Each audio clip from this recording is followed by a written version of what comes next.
Graça abundante ao principal dos pecadores. Por John Bunyan. Capítulo 4. Atormentado pelo pecado e por Satanás. Nesse tempo, o estado espiritual e a grande alegria do povo de Bedford me foram apresentados em um tipo de visão. Era como se eles estivessem sentados no lado ensolarado de uma montanha alta, revigorando-se ao calor dos raios solares, enquanto eu tremia e me encolhia no frio, sofrendo debaixo das nuvens negras, na neve e na geada.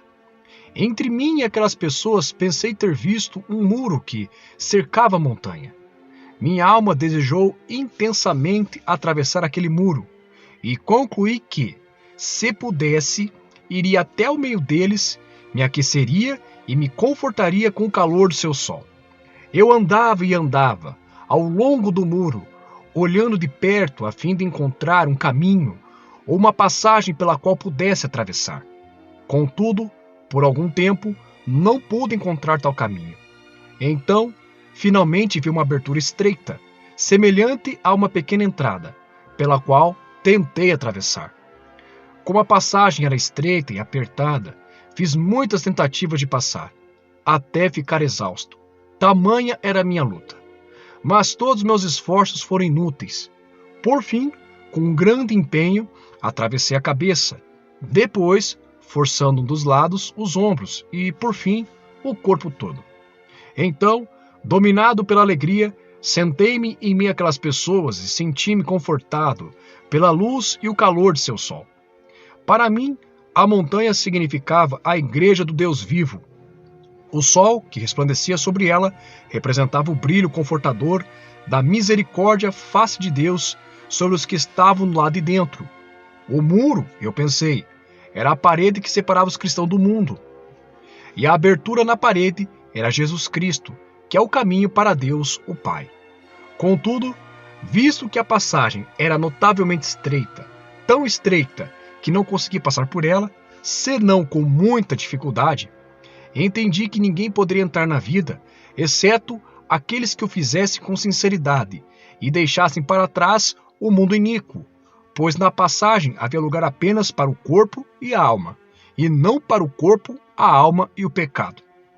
Esta impressão permaneceu comigo por muitos dias, durante os quais encontrei-me numa condição triste e lastimável. Mas também fui estimulado a sentir fome e desejos intensos de ser um daqueles que se assentavam à luz do sol. Eu orava aonde quer que estivesse, em casa ou longe dela, sob um teto ou num campo, e, elevando meu coração a Deus, com frequência cantava essas palavras do Salmo 51. Compadece-te de mim, ó Deus, ainda que eu não soubesse de onde vinha a minha angústia. Até então eu não estava totalmente persuadido de que tinha fé em Cristo.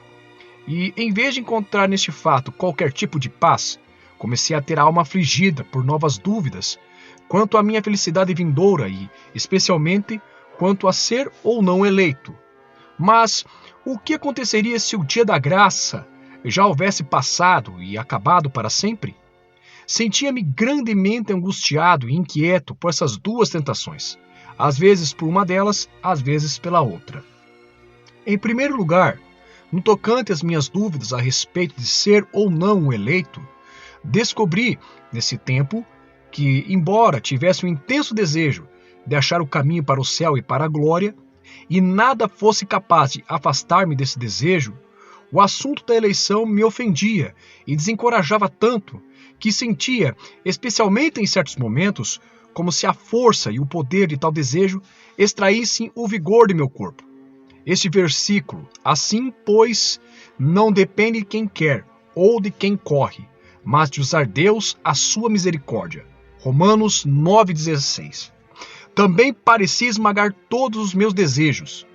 Não sabia o que fazer com este versículo, pois, evidentemente, compreendia que, se o Deus Todo-Poderoso, em sua infinita graça e bondade, não me tivesse escolhido para ser um vaso de misericórdia, nenhum bem procederia de mim, mesmo que desejasse, ansiasse e labutasse por toda a vida, até que meu coração definhasse.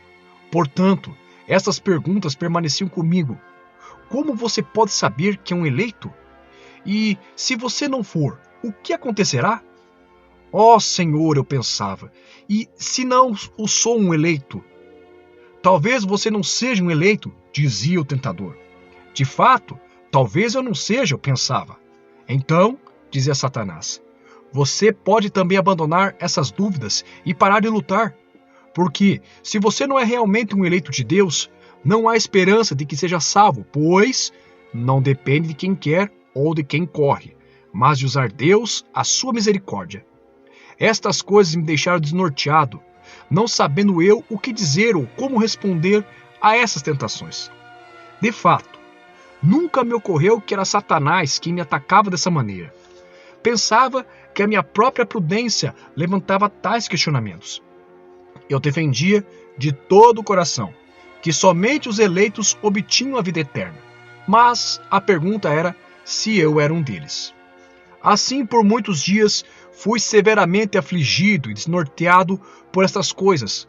Com frequência, quando caminhava para qualquer lugar, chegava ao ponto de quase cair devido ao desânimo mental. Um dia, após ter sido oprimido e perturbado por várias semanas, estava perdendo todas as esperanças de obter a vida. Estas palavras penetraram com vigor em meu espírito. Considerai as gerações passadas e vede, quem, confiando no Senhor, foi abandonado? Fui sobremaneira iluminado por essas palavras, encorajado na alma. Naquele mesmo instante, ficou claro para mim. Comece no início de Gênesis e leia até o final de Apocalipse. Veja se consegue descobrir alguém que confiou no Senhor e foi abandonado. Chegando em casa, tentei achar esse versículo na Bíblia, não duvidando que breve encontraria, pois era vivo, forte e reconfortante ao meu espírito, como se falasse comigo. Bem, eu procurei, mas não encontrei na Bíblia. Aquelas palavras permaneceram somente em minha mente. Então perguntei separadamente a 2 homens piedosos se eles sabiam onde se encontrava semelhante versículo, mas eles não sabiam. Isso me fez pensar em como tais palavras se apoderaram de meu coração e ali permaneceram de modo tão repentino, forte e consolador, e como, apesar disso, ninguém as encontrava. Ao mesmo tempo, nunca duvidei de que estivesse nas Escrituras Sagradas. Continuei minha busca por mais de 1 ano, mas não encontrei esse texto. Então, por fim, olhando rapidamente os livros apócrifos, eu o encontrei em Eclesiástico capítulo 2, versículo 10. A princípio, isso me desanimou. Todavia, como nesse tempo eu já tinha mais conhecimento do amor e da bondade de Deus, o transtorno foi menor. Fiquei menos perturbado, especialmente quando considerei que, embora a referida passagem não estivesse nos livros que classificamos de santos e canônicos, ela continha a essência e a substância de muitas das promessas. Portanto, era o meu dever tirar consolo daquelas palavras. Louvo a Deus por esse versículo, o qual contribuiu para o meu bem. A sua mensagem ainda brilha diante de mim. Depois dessas coisas, a segunda dúvida me sobreveio fortemente. E se o dia da graça houver acabado para sempre? E se eu estiver fora do tempo da misericórdia? Lembro que um dia eu andava pelo campo e estava absorto no pensamento. E se o dia da graça houver acabado? Para agravar minha inquietação, o tentador trouxe-me à mente aquelas boas pessoas de Bedford, sugerindo-me isto. Desde que elas já são convertidas, são o povo a quem Deus tencionou salvar nesses lugares. Eu chegara muito tarde. Elas tinham recebido a graça antes de minha chegada. Agora eu estava em grande aflição, acreditando que essa era realmente a minha situação. Assim, impaciente, não conseguia parar de andar de um lado para o outro, lamentando a minha triste condição, considerando-me pior que milhares de tolos por haver demorado tanto e ter gastado tantos anos no pecado como eu o fizera. Clamava continuamente: oh, se ao menos eu tivesse me convertido antes! Se tivesse me convertido 7 anos atrás! Também ficava irado contra mim mesmo, ao pensar que não tinha bom senso e desperdiçava meu tempo até que minha alma e o céu estivessem perdidos. Tendo sido atormentado por esse temor durante um longo período, eu mal conseguia continuar vivendo. E passando por uma situação semelhante àquela, na qual recebi outro encorajamento, entraram em minha mente as seguintes palavras: ainda há lugar. Obriga a todos a entrar, para que fique cheia a minha casa. Estas palavras, em especial a frase ainda há lugar, me foram agradáveis, pois pensei ter entendido por meio delas que havia lugar suficiente para mim no céu. Além disso, considerei que, ao dizê-las, o Senhor Jesus pensou em mim, e, sabendo que viria o tempo em que eu estaria aflito, com temor de que não houvesse lugar para mim em seu coração, eles a falou e deixou registradas, de modo que eu encontrasse ajuda para lutar com esta vil tentação. Naquele momento, acreditei verdadeiramente nisso. Passei um tempo na luz e no encorajamento dessas palavras, e o conforto se tornava ainda maior, quando considerava que, há muito tempo, o Senhor Jesus havia pensado em mim e falado essas palavras com um propósito, por amor de mim. Acreditei que ele as dissera com o propósito de que eu fosse encorajado por elas. Mas eu não ficava sem minhas tentações tanto de Satanás como de meu próprio coração e de minhas companhias ímpias. Contudo, agradeço a Deus porque as tentações foram sobrepujadas por uma conscientização acerca da morte e do dia do juízo, que permaneciam diante de mim. Eu pensava frequentemente em Nabucodonosor, a respeito de quem fora dito que lhe seriam dados todos os reinos da terra. Eu pensava que se este grande homem recebesse todas as suas bênçãos deste mundo, uma hora no inferno o faria esquecê-las todas. Este pensamento foi uma excelente ajuda para mim. Nessa época, fui capacitado a perceber algo a respeito dos animais que Moisés identificou como limpos ou imundos. Eu pensava que aqueles animais representavam pessoas. Os limpos representavam o povo de Deus, os imundos, os filhos do ímpio. Li que os puros ruminavam. Isso nos mostra que temos de nos alimentar da palavra de Deus, eu pensava. Eles também tinham unhas fendidas. Eu pensava que isso significava a necessidade de abandonar os caminhos dos ímpios se quiséssemos ser salvos. Contudo, ao ler um pouco mais a respeito desses animais, descobri que, mesmo se ruminássemos como a lebre e tivéssemos unhas semelhantes às dos cães, ou tivéssemos unhas fendidas como a dos porcos e não ruminássemos como as ovelhas, ainda seríamos imundos. Imaginava que a lebre representava aqueles que falam sobre a palavra, mas andam nos caminhos do pecado. O porco representaria a pessoa que abandona o seu pecado e a corrupção externos, mas não possui a palavra da fé, sem a qual não há salvação, não importando quão piedosa seja uma pessoa. Depois, lendo a palavra, descobri que aqueles que são glorificados com Cristo no mundo, por vir, devem ser chamados por Ele nesta vida. Chamados a compartilhar de sua palavra e sua justiça, das consolações e primícias de seu Espírito. Chamados a um interesse especial por todas as coisas celestes, que certamente preparam a alma para o descanso e o lar de glória que está no céu.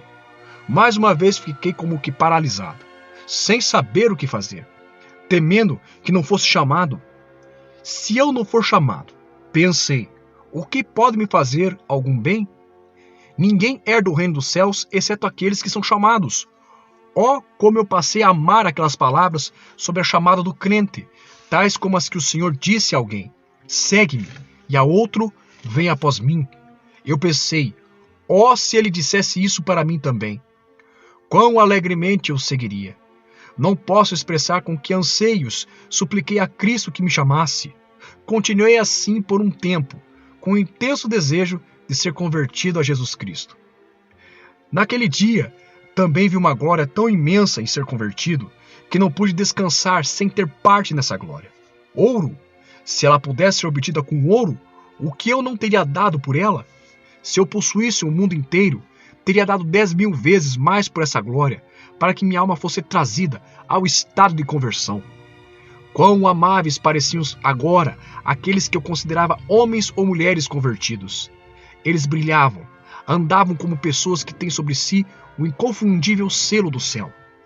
Oh, eu vi que suas divisas caíam em lugares amenos e que possuíam a linda herança. O que me fez sentir mal foram as palavras de Cristo, registradas no Evangelho de Marcos. Subiu ao monte e chamou os que ele mesmo quis, e vieram para junto dele. Esse versículo me fez desanimar e temer, mas também inflamou a minha alma. O que me fez temer foi esta consideração: Cristo poderia não gostar de mim, uma vez que chamava somente aqueles que ele mesmo queria. Oh, a glória que vi naquele bendito estado envolveu tanto o meu coração, que eu mal podia ler a respeito de alguém a quem Cristo chamara, sem desejar.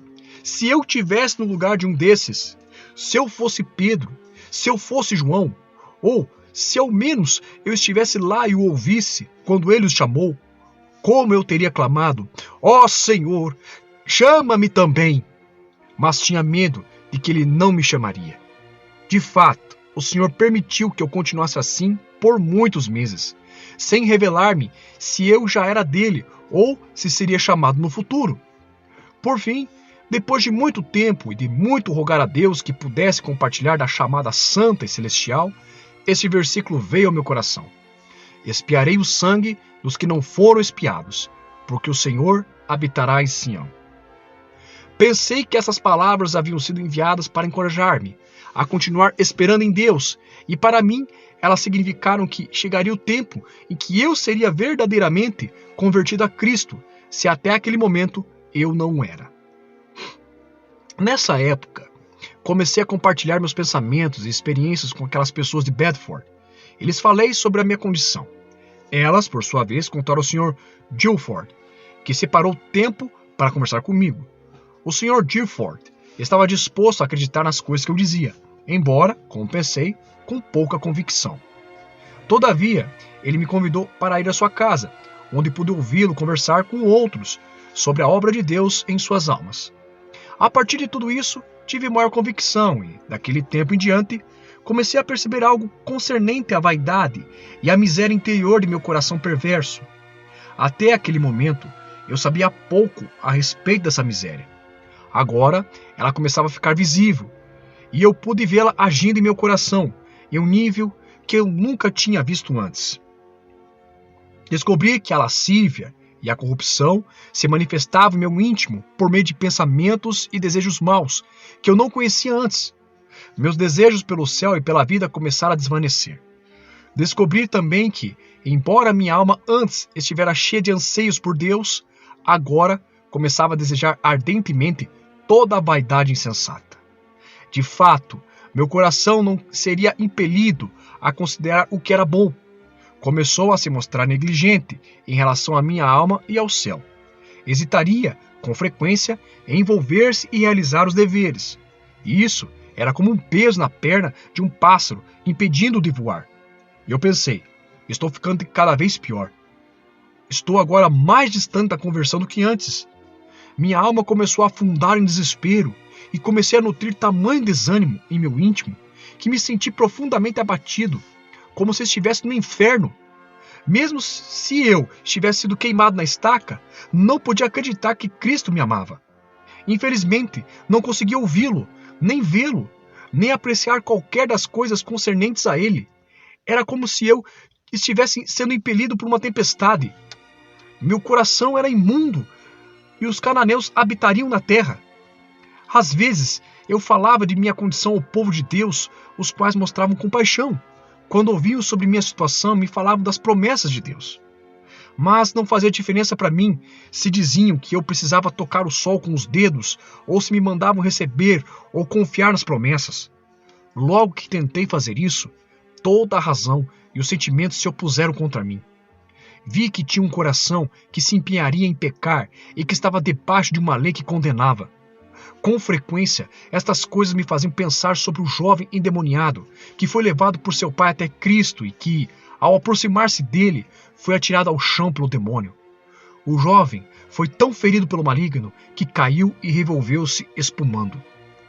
Além disso, nesses dias vi meu coração se fechando para o Senhor e sua santa palavra.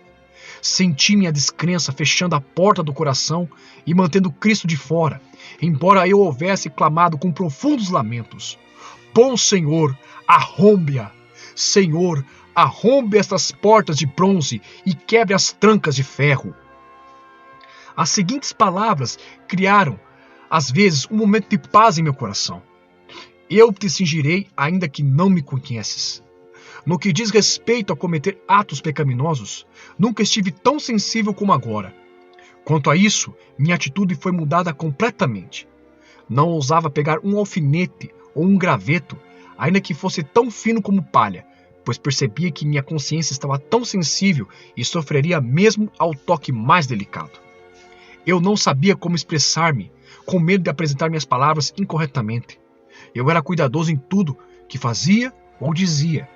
Sentia-me como se estivesse num pântano que se agitava quando eu me movia. Também me sentia abandonada por Deus, por Cristo e pelo Espírito, e todas as boas coisas. Observei que, apesar de ser tão grande pecador, antes da conversão, Deus nunca me sobrecarregou intensamente com a culpa dos pecados cometidos enquanto estava na ignorância. Ele me mostrou apenas que estaria perdido, se não tivesse Cristo, porque eu era um pecador. Vi que precisava de uma justiça perfeita para apresentar-me sem culpa diante de Deus. E essa justiça poderia ser encontrada tão somente na pessoa de Jesus Cristo. Mas o pecado original e a corrupção interior, que eram a minha desgraça e aflição, era o que eu via se manifestar dentro de mim, de modo terrível. Isso me fazia sentir culpado num grau surpreendente.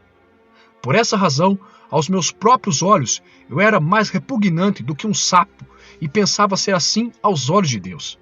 Pecado e corrupção, eu dizia, jorrariam naturalmente do meu coração, assim como a água jorra da fonte. Agora eu pensava que qualquer pessoa tinha um coração melhor do que o meu. Poderia trocar meu coração pelo de qualquer indivíduo. Pensava que ninguém, exceto o próprio diabo, podia igualar-se a mim em iniquidade e corrupção mental. Então, caí em profundo desespero ante a percepção de meu próprio pecado e corrupção. Concluí que a condição na qual eu estava não poderia ser conciliada com o estado de graça. Certamente, pensei, sou rejeitado por Deus. Certamente fui entregue ao diabo e à disposição mental reprovável. Continuei desse modo durante um longo período por vários anos. Enquanto era afligido dessa maneira, com temores de minha própria condenação, duas coisas me faziam pensar. A primeira, ver pessoas idosas buscando as coisas desta vida, como se fossem viver aqui para sempre. A segunda, encontrar aqueles que professavam ser crentes em angústia e abatimento quando sofriam perdas físicas, como a morte do esposo, da esposa, do filho e etc. Senhor, eu pensava, tanto alvoroço por coisas tão insignificantes como essas. Como alguns buscam as coisas terrenas e que pesar outros sentem por perdê-las. Se trabalham tanto e derramam tantas lágrimas pelas coisas da vida, como sou digno de que os outros chorem e orem por mim e tenham pena de mim. Minha alma está morrendo, está amaldiçoada. Se ela estivesse em bom estado, e eu mesmo, convencido disso, quão rico eu me consideraria, embora fosse abençoado apenas com pão e água. Consideraria essas pequenas aflições e as suportaria como fardos leves. Entretanto, quem pode suportar um espírito afligido?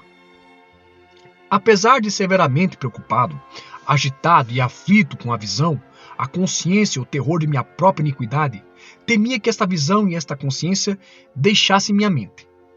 Descobri que, se a culpa da consciência não fosse removida da maneira certa, ou seja, pelo sangue de Cristo, o estado da pessoa se tornaria pior, perdendo ela a mente preocupada.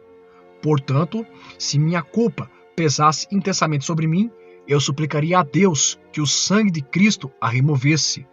Mas, se a culpa fosse removida sem a aplicação da obra redentora de Cristo, visto que, às vezes, a minha consciência de pecado parecia desaparecer completamente, eu me esforçaria para restaurá-la em meu coração, lembrando-me da punição do pecado no inferno e clamaria: Senhor, que a culpa seja removida de meu coração somente quando isso puder ser feito da maneira certa, por meio do sangue de Cristo e da aplicação da tua misericórdia à minha alma, por intermédio dele. Este versículo estava firme em meu coração e mente. Sem derramamento de sangue, não há remissão. Fiquei ainda mais assustado ao ver pessoas que, embora lamentassem e orassem ao sentir as aflições da consciência e recebessem algum alívio de suas inquietações, em vez de perdão de pecados, não se importavam com a maneira segundo a qual haviam perdido a sua culpa. Interessava-lhes apenas o alívio de sua consciência. Depois de libertos erroneamente da culpa, não eram santificados por meio dessa libertação e se tornavam mais endurecidos, cegos e perversos depois do tempo de sua inquietação. Isso me deixou temeroso e me fez suplicar a Deus que tal não acontecesse comigo. Estava triste por Deus me haver criado, pois temia que fosse condenado. Eu considerava o não convertido como a mais infeliz de todas as criaturas de Deus. Afligido e atribulado dessa maneira, a respeito de meu estado infeliz, considerava-me, acima de muitas outras pessoas, singularmente destituído da bênção de Deus.